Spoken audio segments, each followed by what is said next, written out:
Welcome to the Real Board Left. I'm Trip Forman. Today we have Masen Barley with us. Hello there, Masen. Hello. 10 years old. What's your height and weight? I'm like 79 pounds and 4'10". Okay, 4'10", 79 pounds, a little bit over 10 and a half years old, and we are going to be reviewing the Pyzel Grom Ghost. So Masen, what are the dimensions on your Grom Ghost? 4'11", 17.5 in width. Thickness is 2.06 and volume is 18.3. All right, cool. So let's talk about the boards you were riding prior to getting this board and kind of why you wanted this board, like in your head. So what was the short board that you were riding? I was riding a Super. Okay. And I wanted this because I rode the Super in all my big waves that I surfed, and it was a little too big. Right. It didn't really handle good in big surf. And then I was also using the Grom, and I used that in my small waves. Mm-hmm. And that Grom, that's got it's like wider, right? It's got like a wider nose and like wider tail. It has a little hip in the tail. And it's a squash tail, right? It's a squash tail. And that board you're using like free surfing and contests, but like mostly in smaller waves. Yep, smaller waves. I used this the other day in a contest, a board riders event. Right. It did really well. It was on the South Beach and we had big waves. Mm-hmm. It was really, really heavy if you got in the wrong spot. Right, and so when you were just surfing the Grom and you had, let's just like focus like Grom to that, right? So when you were just surfing the Grom, so before you had the Grom Ghost, how did the Grom feel when you were riding it in like waves that were like too big or too hollow? Like what was that sensation that you felt that you're like, I think I need a different board? When it was like small, like only like this big, but really hollow, it didn't really handle good on the drops. Okay. But it does really good on turns, the Grom. Right. It barrel rides good. I wouldn't say it's my favorite board to ride barrels in. All right, so let's talk about this Grom Ghost from Pyzel. And for those of you out there that are familiar with like the Pyzel Ghost, which is probably one of the best-selling, most popular boards that Pyzel makes, it's like a wide point forward, rounded pintail, and comparing it to Masen's Grom, the Grom's got a wider nose.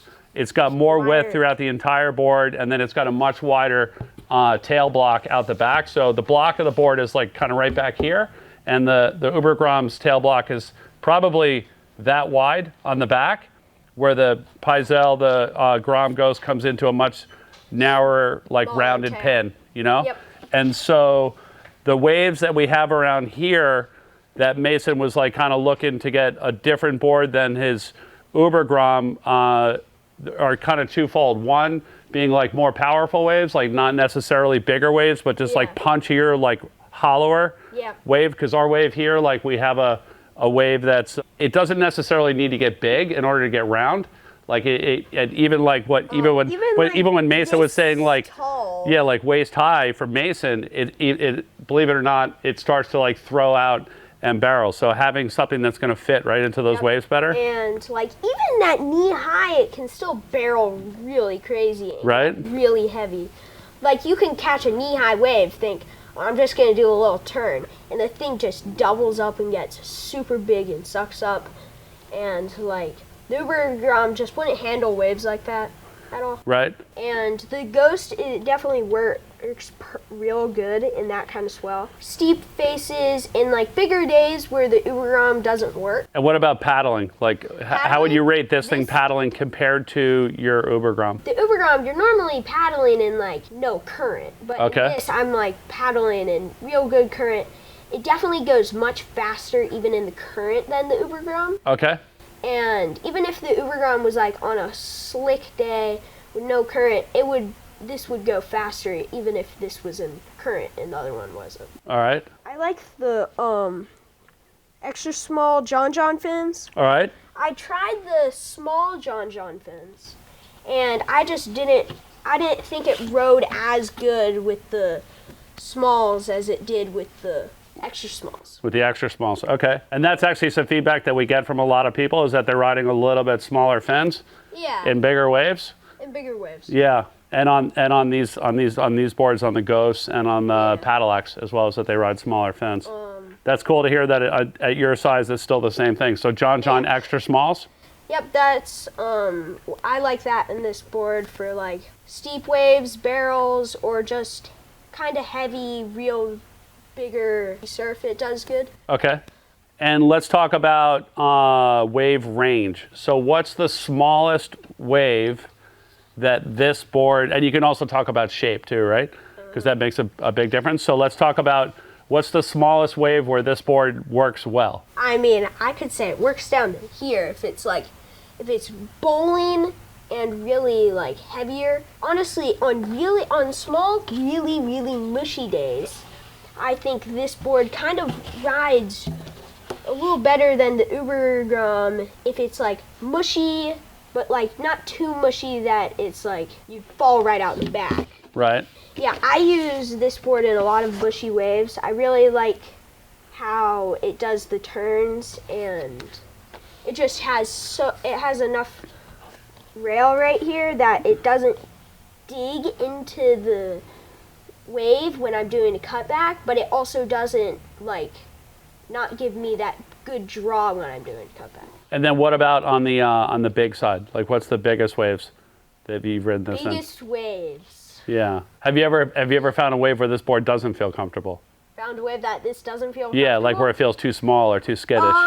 Well, no, actually. No, you haven't found it yet. I mean, I'd say I've found waves where I'm not too comfortable. All right, so I don't ride it as good as I should. Yeah. But I haven't found a wave where I think it's too small or too... Where the board's too small. Poppy. Yeah.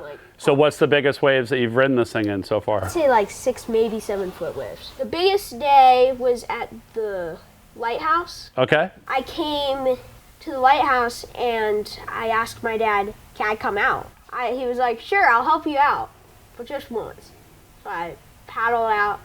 It took me so long to get out, even with him. And once we got out, I got a big wave, and I think that was the biggest one. Yeah, that was the biggest one. Yeah, I think I like this board in all types of waves. So who, like, after you've added this board to your quiver, right? And so there's like Groms behind you that are kind of coming up through the ranks and like getting better and stuff, and like thinking about a step up or a barrel board. Like what has this helped you with, like in your surfing? Like kind of what could you pass on to those kind of kids that are coming up behind you? I think it's a good barrel board, and like if you're like small enough, it will be a good step up if you have the right kind of fins. At my size, I really like the extra smalls just because it gives it such a good wrap. I can't say the same about the smalls. Right. Well, that's good though that you tried it, right? You tried them both out, and you can pick the ones you like the best. I did it this one day to try it, and I had my Uber Grom with the extra smalls in it. I was like, oh, I'm just gonna throw the smalls in the Ghost. I put them in. I went out, and I caught like 4 waves, and I was like, I'm done. Right, you can feel it right away. I've got to put different fins in it. Yeah. It's amazing that you can feel that much difference out of like that little of a difference in the fin. Even if it's just like that much difference in height or what kind of fin it is. I've only ever tried John's in this board, so I think that I still have a long way to go in trying different fins. And how much, like, to learn that much about fins, how much time did it take you to switch them out? Switch the... Yeah, switch the fins, like what, 5 minutes? 10 minutes to switch them out? I'd say maybe 10. And how did you size this compared to your Uber Grom? Does it have the same amount of volume, or does it have more volume? It has less volume. It has less volume? It has less. Okay, and what's your theory there? It paddles better even though it has less. I think it's also a little wider. Okay. So as soon as it hits this height or lower, it's not really good with any turns, and I'll switch to the Uber Grom. Right. That makes sense. I've had some really good waves on this board. So, Mason, all this information that you shared, like all your sessions, like the thing about the fins and the board and like the crossover on the two boards has been awesome. What do you say about pulling in your dad? And we're going to get some like kind of insight from your dad too. Is that cool? Totally. Let's bring him in. Yeah, let's bring him in. Brett, thanks for joining us. Mason just gave us the full download on the Pyzel Grom Ghost, but from the beach or in the water, and you've been following his surfing the entire time, and you've got a really good eye on his progress. As a young surfer, like the learning and the progressing, but also like a really critical eye actually on the performance side of surfing as well. Yeah. So why don't you share with us, like kind of your insight on adding this board to Mason's quiver and kind of what it's done. Yeah, so like he said, he kind of had a void in his quiver. Mm-hmm. He had the Uber Grom, he had the Super. He didn't really have anything that was helping him when the waves were steeper, heavier, or faster, or whatever. And so I had been riding the Ghost myself and was pretty psyched on it for me.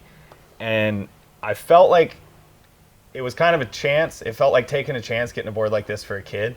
But there were so many things I thought about as far as like, the wide point up front, the extra volume, the pulled in tail, the things that helped me in a more like advanced way, mm-hmm. I thought would actually help him in like a fundamental way. Cause he's 10. And especially at the time we got this, he'd barely been 10. Right. And it was a little big for him at the time. And I remember when we got it for him and the first couple times he rode it, I was like, was this the right call? But then as soon as we had days at the lighthouse where there was current, he was paddling out and paddling against the current fine.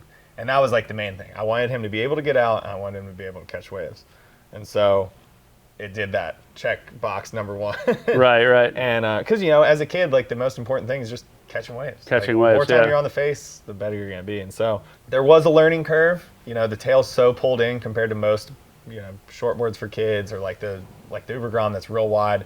Going from the Uber Grom to this, that's like a huge difference. I think now he's got it totally dialed and he knows like what it feels like to hop on both. But at first you could see like, oh, there's something, right. It didn't seem quite right. And, it just took some sessions and he grew into it a little bit. And I would say that, being able to have that pulled in tail, his tube riding has gotten so much better. Mm-hmm. It's March now, or it's April now. Mm-hmm. And I was just looking at footage of him from October, November, and I was just like blown away that wasn't that long ago. Right. He's been able to, have way more control in steeper waves. Like when you get up in the pocket, and especially if you're trying to tube ride, if you have a wide board or a wide tail, it's actually really hard. It's hard for me. So then when you put a kid in that situation, it's even harder because they're just like trying to figure out how to stand up. Right. And so having that drawn in tail, he was able to like, find that sweet spot and figure it out. And now he's like backdooring little sections and stuff. But the main things for me were just making sure that he'd be able to paddle, he would have plenty of foam, and he would have something that would like, take the place, like basically be like a step up. Mm-hmm. But it goes well. I mean, like you said, even if it's just this big, as long as it's steep, mm-hmm. it goes good. But you can definitely see once it gets like soft, if it's under chest high and it's soft, then. And these sizes, like, so under chest high for him, like right? Chest high for him, yeah. Okay. Yeah, when it's like this and it gets really mushy, then it doesn't go as well. So it's a good balance. He's got stuff covered for that. And then it's honestly pretty baffling how wide a range this board works in. And I would say it's helped him out so much in progressing, just like I said, being able to catch a ton of waves, being able to be out there when the current's bad and hold his ground, mm-hmm. and being able to paddle out. And we touched a little bit with Mason on the volume of this board being less than the Uber Grom, but it paddles better. Yeah. And that was something that you found like with your own Ghost. Yep. Yeah. Because the Ghost that I got was like a liter more than a liter less than my shortboards. Paddles like a dream, so much better than any of my shortboards. So it's just, that's how these types of boards are with all the width up front and the foam up front. Mm-hmm. It's deceiving. You're like, oh, it's a little shorter, it's a little narrow, whatever. The liters are smaller. You can't take that all into consideration mm-hmm. because it's laid out differently than it is with just a typical shortboard.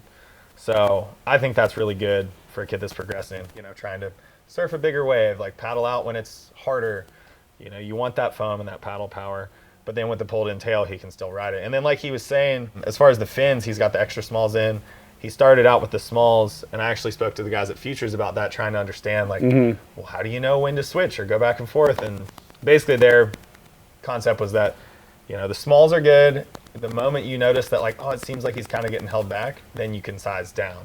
And so that was what he doesn't even necessarily know is that like when he got the extra smalls, it was because he was progressing. Okay. So all of a sudden it was like. So you started him off on smalls first. Yeah, started off on smalls. And then once he got better and it's like, okay, he does know how to do a turn here. Because like you don't want to be on too small of a fin too soon because then you don't develop that idea of control, how to ride the board and control it. Right. And so then once he hopped on the extra smalls, he got the feel and he had it dialed. Like now when he puts in the smalls, he can feel that they're big. Right. Which I wouldn't have thought he could feel, but he can feel it. And so at first I was just like, no, you're fine. Just like we'd keep a set in each board. Yeah. And then he's just switching the extra smalls back and forth between the boards. Yeah. That's what he likes. Yep. This has been a game changer, huh? Totally. It's gotten some good barrels on it too. Awesome. Well, Brett, thank you so much for joining us. And that's like a huge thing on the volume, because I think a lot of people they kind of hyper focus on just the number. Yeah, I think like I know for me, if I would have gotten mine the same volume as my shortboards, it would have felt big. Yeah. And like I said, even when we got this for him, I was like nervous to go with what we did, but just kind of trusted what I knew about it for me, and we did the same thing for him, and it translated perfectly, I would say. Watching him on it and how he's like figured it out and rides it. Yeah.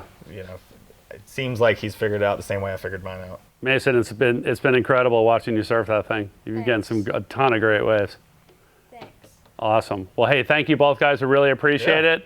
And for everybody out there, thank you for joining us. If you have any questions on the Pyzel Grom Ghost or would like to place an order for one, either stock or custom order, you can always call us at the shop, 252-987-6000, or look us up online, realwatersports.com/surfing. Thanks for tuning in.